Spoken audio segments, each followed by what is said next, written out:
Does hormone therapy increase the risk of autoimmune disease? Well, if you saw the media, you would think that the answer is yes. And they base that off of a January 2025 article in Rheumatology titled Menopausal Hormone Therapy and the Risk of Systemic Lupus Erythematosus and Systemic Sclerosis. Now, this can be really upsetting if you have autoimmune or you're concerned about autoimmune and you're on menopausal hormone therapy. I have some thoughts. Let's break this down. Hi, my name is Dr. Carrie Jones. I am a women's health and hormone expert. You're going to want to hit that subscribe button below because I know hormones can feel like herding cats, and I am here to help.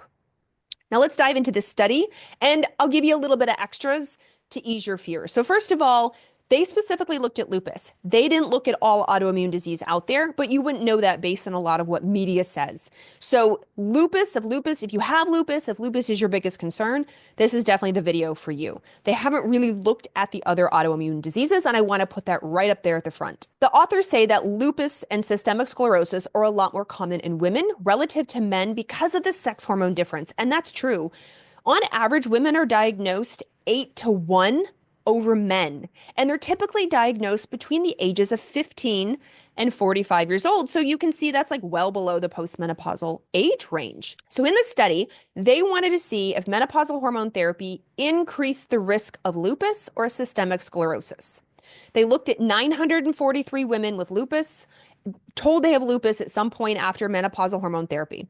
And they looked at 733 women with systemic sclerosis, and they found the median age to be 57 and 63 years old. So definitely postmenopausal. Now, when they looked at the type of hormones they were taking, they either looked at oral estrogens, estrogen in combination with the progestin, not progesterone, and vaginal estrogens. That's all that they looked at. They specifically found that women who were on menopausal hormone therapy had a strong association or significant association with developing lupus. Of course, they removed women who'd already been diagnosed with lupus or who'd had appointments for getting, lupus, seen a neurologist, or had sort of other contraindicating factors that maybe could mess up the numbers. What they were focused on were women over 40 who had their first ever diagnosis of lupus or systemic sclerosis. Now, here's where I want you to pay attention.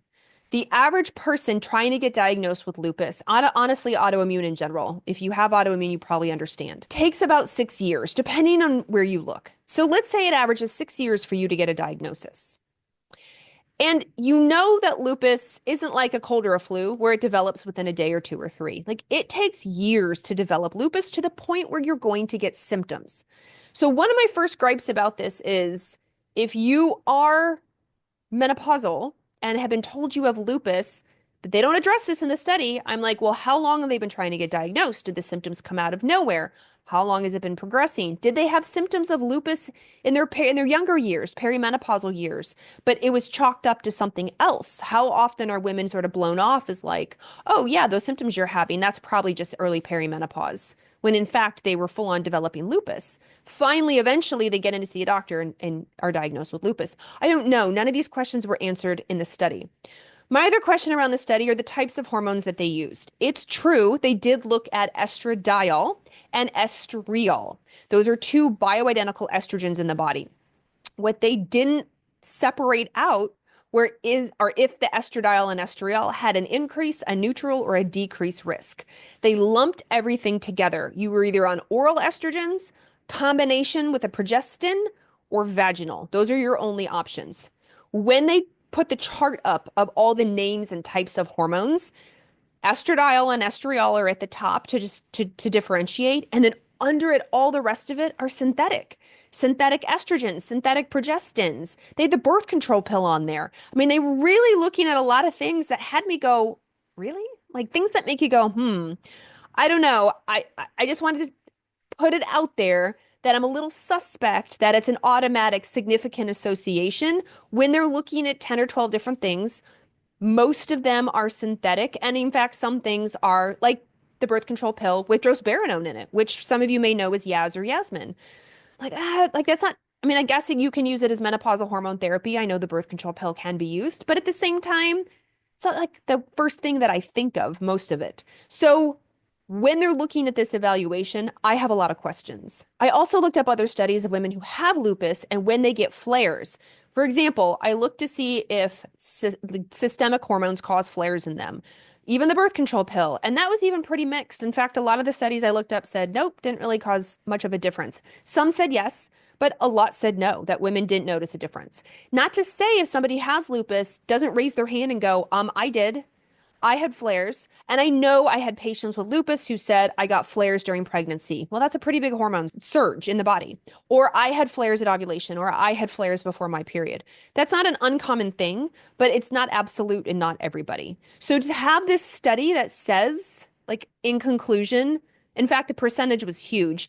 50 to 90% of women in this study who did menopausal hormone therapy developed lupus or systemic sclerosis.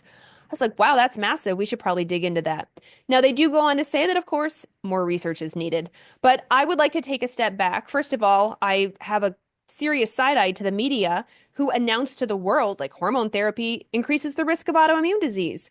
Autoimmune disease is a broad topic. Let's dial it back, please. And specifically, they were looking at lupus and systemic sclerosis. And even then, I have a lot of questions. One, there's a lot of synthetic hormone in there. Two, some of it was the birth control pill. Like some of it are things that even I know they can be used, but like I don't recommend for women. That's not my go-to starter for menopausal therapy. And three, I know that lupus can take years to develop. So if you've been blown off as that's just perimenopause, it's entirely possible that lupus symptoms were starting prior to you going on menopausal therapy. Now, I don't want to take away from the woman at all who did start menopausal therapy, and it is causing or worsening her lupus, but broad blanket statements are what I'm trying to avoid. So in the end, I don't want you to panic, and I don't want you to worry, and I don't want you to think automatically like, oh my gosh, I'm on hormones, I'm going to develop lupus. I don't think that at all. And that's why I wanted to come on today and talk about this study and talk about all the things the media has been putting out there to be clickbait. We're going to take it with a pretty significant grain of salt. So you're going to want to hit that subscribe button because, again, just like this, I know hormones can feel like herding cats, and I am here to help.